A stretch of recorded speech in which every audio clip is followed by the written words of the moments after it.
Well, hey there, it's Liz Rohr from Real World NP, and you're watching NP Practice Made Simple, the weekly videos to help save you time, frustration, and help you learn faster so you can take the best care of your patients.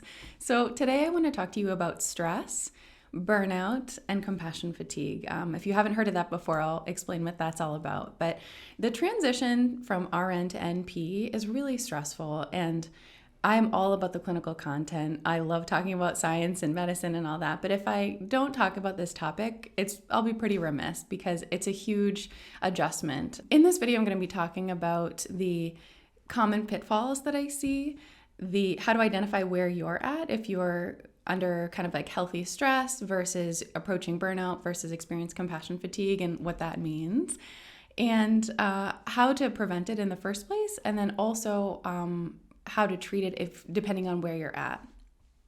So a lot of what I'm talking about is based on the work of Patricia Smith. She's an author, and she wrote the book To Weep for a Stranger, Compassion, Fatigue, and Caregiving.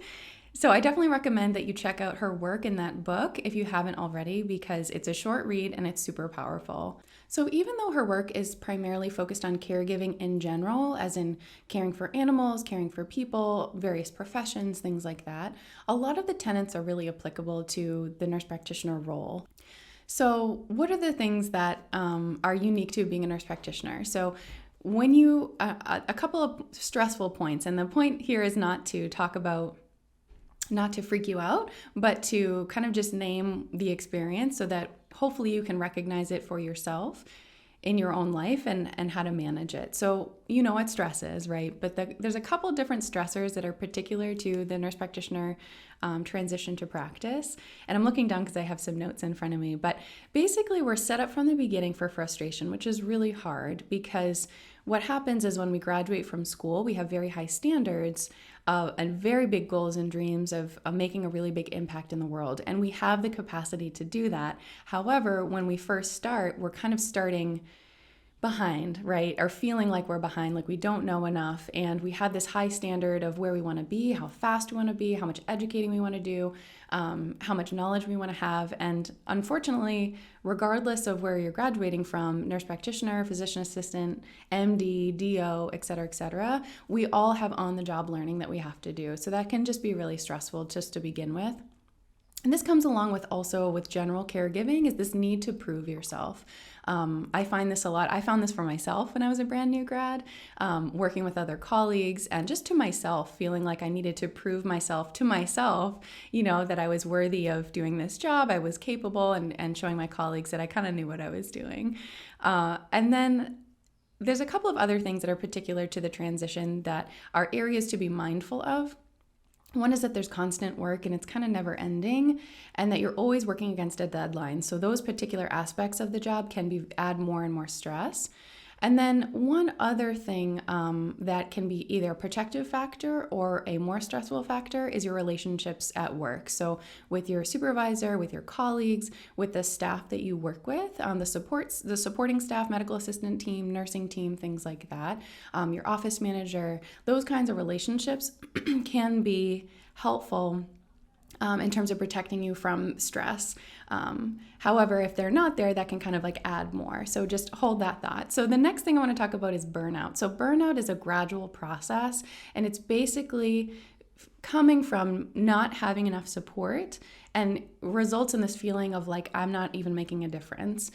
So you're seriously stressed, unable to cope, and you're underappreciated and overworked. And if that sounds familiar, stick with me. But yeah, so this is definitely the place that it can get to if we don't handle our stress in positive ways, in helpful coping ways. So just stick with me. So compassion fatigue, if you haven't heard of that before, was really impactful for me to learn about as a nurse. I used to work as a staff nurse in the hospital setting, and basically, the definition is that it's secondary trauma from working with patients and families. So if that sounds a little bit odd, just stick with me, and I'll talk about it. And the symptoms of compassion fatigue might come up for you. But basically, the risk factors for developing this are that you are more other-directed than you are self-directed. And it can also bring up a lot of feelings from the past in terms of that secondary trauma. trauma doesn't necessarily have to be something very unusual or extreme.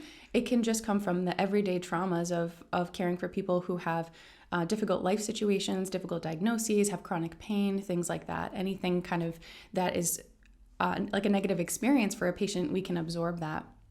And so one of the risk factors as well is that if we have these kind of unhealed hurts from the past of when we're dealing with patients who have similar experiences or things that remind us of those experiences, that can kind of trigger this compassion fatigue experience as well. So the symptoms of compassion fatigue. So I'm going to talk about in a second how to differentiate the different kinds, but I want to talk about the symptoms of compassion fatigue just so you can kind of make sure that you are aware of whether or not you're experiencing this. So a really common experience is bottling up emotions and stuffing them down. This kind of impulse to rescue everyone in need or help everyone in need. Other copings related to compassion fatigue is this kind of self-isolation and just kind of drawing inwards and only being at home and not necessarily doing things for fun, just kind of like keeping yourself away from the world. Sadness, apathy, excessive complaining, and that really comes from this sense of powerlessness. Lack of interest in self-care practices, nightmares, flashbacks, persistent physical ailments, being prone to accidents, difficulty concentrating, self-destructive behavior, debt, financial problems, all that stuff. So if that's sounding a little bit familiar to you, definitely stick with me and we'll talk about it. So how do we know where we're at? So you can probably tell just from listening if you're experiencing any of those things, just kind of regular stress versus approaching burnout versus experiencing compassion fatigue. You can have all of them, quite honestly. You don't have to pick one or the other. To figure out where you're at, though, there's this test called the ProQual, the Professional Quality of Life, I believe, which I'm linking to down below this video. I definitely recommend you go through it if you're noticing any of these symptoms in yourself, or if you're thinking about how to prevent it in the first place. And basically it's 30 questions. It's really quick. That sounds like a lot, but it's really quick. You just kind of give a rating to different statements. And it breaks it down by different areas. One is, first of all, your satisfaction when it comes to your caregiving role. How much do you actually enjoy the work that you're doing? Number 2 is how burnt out are you, if you're burnt out. And then number 3 is a scale about compassion fatigue, and it's kind of mild, moderate, and severe. And you can kind of identify where you're at in each of those categories to kind of make your plan kind of going forward.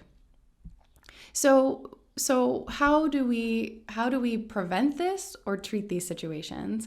So number 1 is self-awareness. And so if you are taking that test or you're thinking about your symptoms and you're just mindful of that and mindful of the risk factors of, again, like other directed instead of being self-directed, not having the support at your workplace with your colleagues and having too much work and kind of always feeling behind, like that kind of stuff. The other one is boundaries, and I'm going to explain kind of each of these as some suggestions to use. Relationships, like I just said, and then some strong coping skills.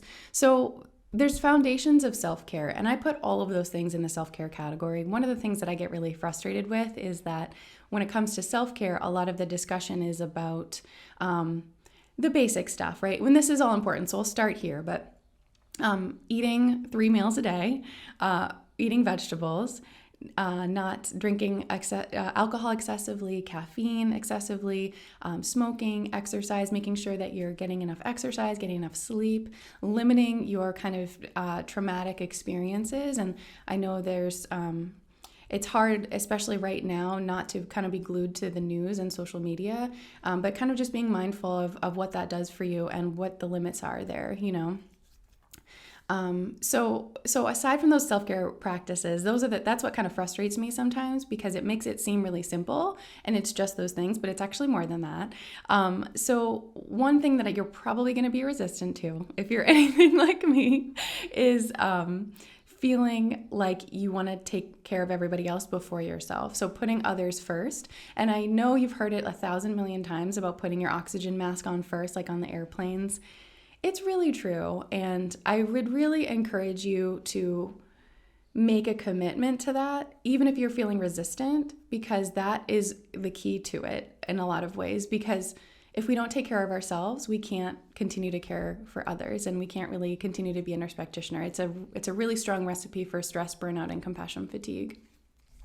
And boundaries. So a couple different I could talk forever about boundaries, and this is something that I'm working on as well. And by the way, all of these topics I'm sharing because I've experienced all of them and I struggle with self-care. Actually, before I get into boundaries, one of the pitfalls I want to bring up is, I love pearls and pitfalls. Pitfalls of this whole prevention and treatment is making sure that you're doing it consistently, like identifying authentic self-care practices that you can do consistently, and that you keep going even when you feel good. Because most people, myself included, will do self-care practices until they're feeling like, oh, I don't need to do this anymore. Like, I feel fine. And then it's kind of like a slippery slope back into that place of either burnout, stress, or compassion fatigue, things like that. So boundaries, one particular one that is important for nurse practitioner transition to practice is having conversations with your supervisor, your colleagues, and your support staff. And I feel like, again, I could go on and on about boundaries, and this is something I'm developing in as well. But I think one of the main things that I see is that new nurse practitioners are willing to take any jobs and willing to do anything they have to do on the job to keep that job, despite its effect on themselves. And I definitely put a stake in the ground that you are worth it to have a good job with good support, with somebody who really cares about you, an employer that really cares. So anyway, I could talk forever, but identifying for yourself, hey, am I overwhelmed? Am I overworked? Is this too much? Is this too soon? Again, keeping in mind that like desire to prove yourself, and I'm saying that because that's how I felt too. And this is like a common theme of like, it's okay if it's too much. Like it's not normal to take on 20 patients after 2 weeks of orientation, right? A day in the clinic setting. So thinking about what is working for you, what's not working for you, just having that dialogue with your supervisor, and just kind of asserting where your boundaries are and what's appropriate and what's not, and reaching out if you're not sure if what you're doing is appropriate. Taking breaks when you need them, listening to yourself. So like, I know a lot of people work through lunch because they don't want to bring work home, but like, that's fine, like whatever you want to do, but just keeping in mind, does that work for you? Is this contributing to your stress and your feelings of burnout or your feelings of compassion fatigue, right? A couple other things, just in terms of prevention and treatment. One of the things is identifying the things that light you up at work. Like what exactly are you excited about? And trying to minimize the things that you're not excited about. So for me, I don't super love writing notes. So I have a lot of quick texts. I do my best to get them done as quickly as possible so that I can spend more time talking with patients. Easier said than done, right? If you're brand new, but or you're on the newer side. But yeah, just kind of like making an inventory of what are the things that are kind of going to fill up your cup so that you can continue to give, because this is a giving profession.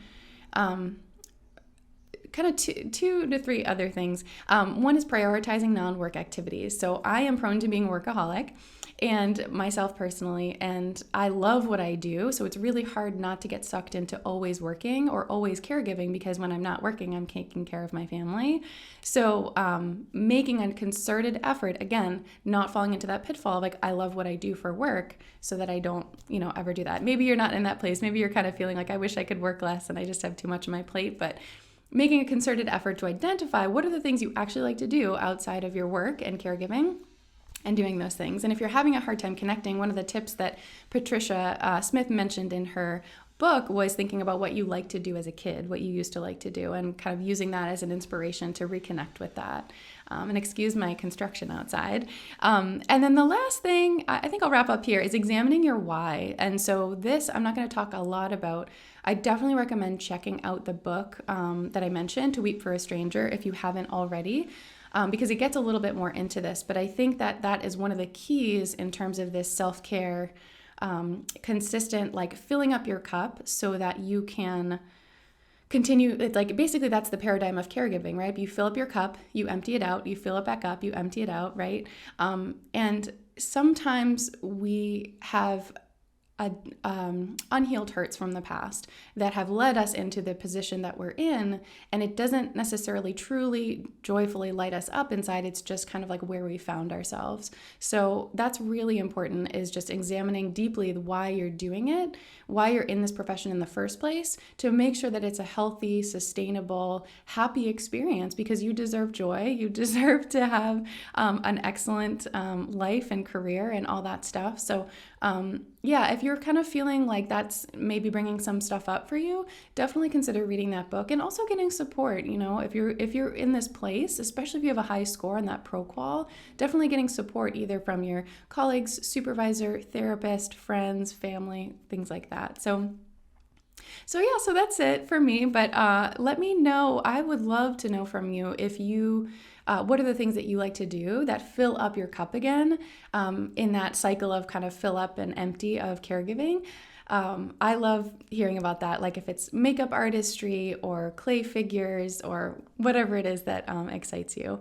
And if you like this video, hit like and subscribe and share with your NP friends so together we can reach as many new nurse practitioners as possible to help make their first years a little bit easier. Thank you so much for watching. Hang in there and I'll see you soon.